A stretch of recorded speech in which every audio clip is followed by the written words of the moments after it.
In the Bani Israel, in the children of Israel, there was a very pious monk, a very pious priest, and all the time he would remember Allah, he would praise Allah all the time.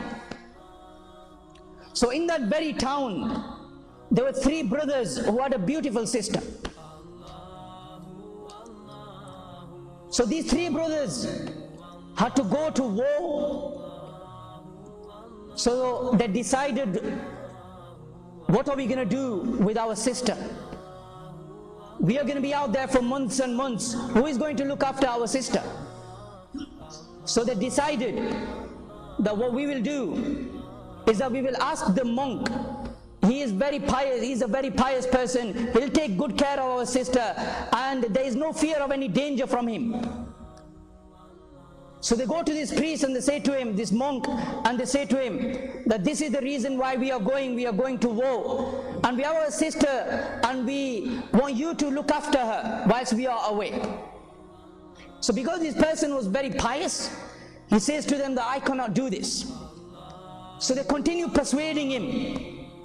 And then Shaitan comes to the monk and he makes this idea sound and look very warming to him. So the priest, this monk, he says, okay, I will look after her whilst you are gone. But there is one condition, that she will stay in the opposite house from where I stay. So she will stay in that side and I will stay on the opposite side. So I do not have to see her.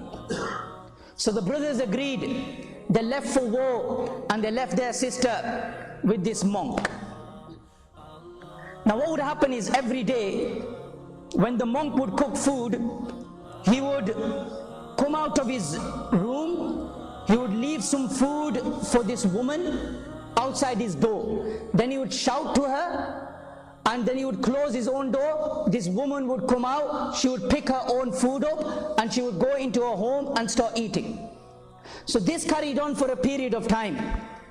Then the Shaitan comes to the monk again, and he says to the monk that, do you really want her to go out from her house?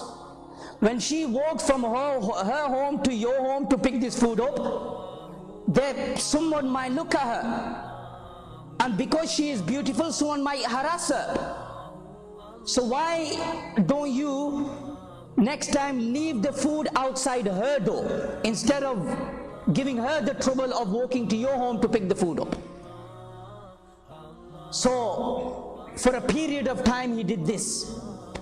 He would leave the food outside her home and she would open the door and she would eat her food. Then the Shaitan came to the monk again.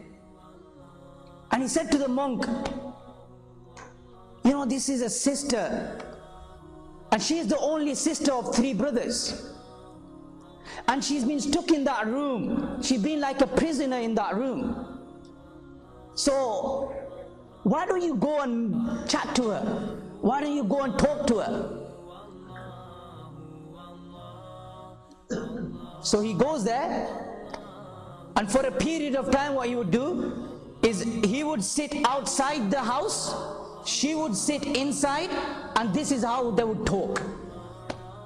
And he carried on for a period of time. And then Shaitan, he made him say things, romantic things. He put all these romantic ideas into him. He put all these lustful ideas into his heart. So the conversation from decent, it went to immoral. He started making lustful talk with her, romantic talk with her. And then the Shaitan gave him another idea. He said, you know, you're so far from her, she's on the other side, you on this side, why don't you just go inside the house? So then he left his place of residence altogether. A person who would pray all day and all night, he would go to her home in the morning, talk to her, chat to her, keep her company, and then at night he would return to his house to sleep. So one day whilst talking, he commits zina with her.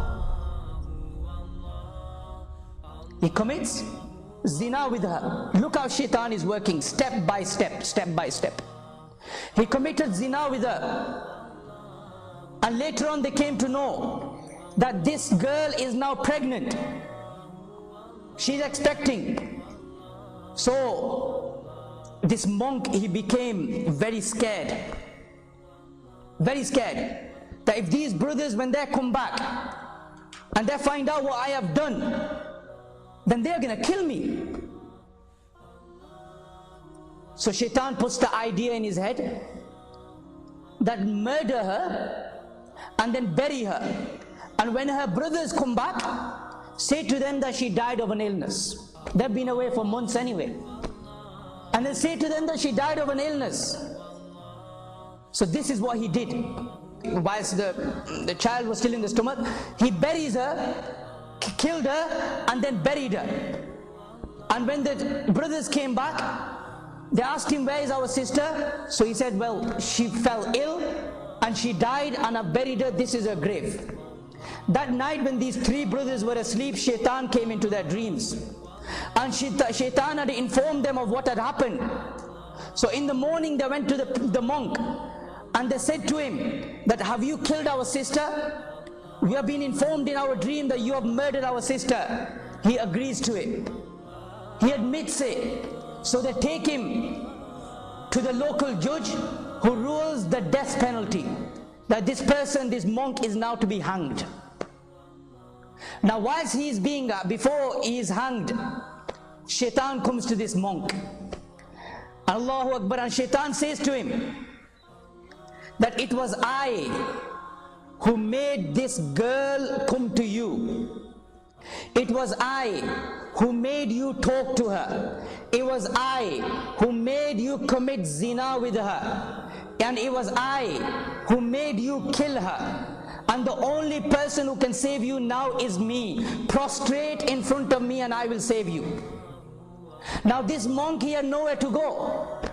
So what does he do? He prostrates in front of shaitan. And once he had prostrated in front of shaitan, what does shaitan say to him? Mission accomplished.